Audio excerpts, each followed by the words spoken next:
విడు మొరటోడు అని వాళ్ళు వీళ్ళు ఎన్నెన్ని అన్న పసి పిల్లవాడు నవ్వాడు.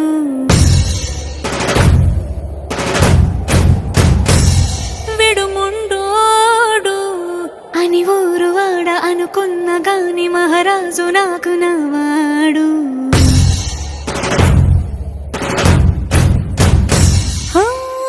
మాట పెడుసైనా మనసులో వెన్న రాయిలా ఉన్నవాడిలోన దేవుడెవరికి తెలుసును నాకన్నా.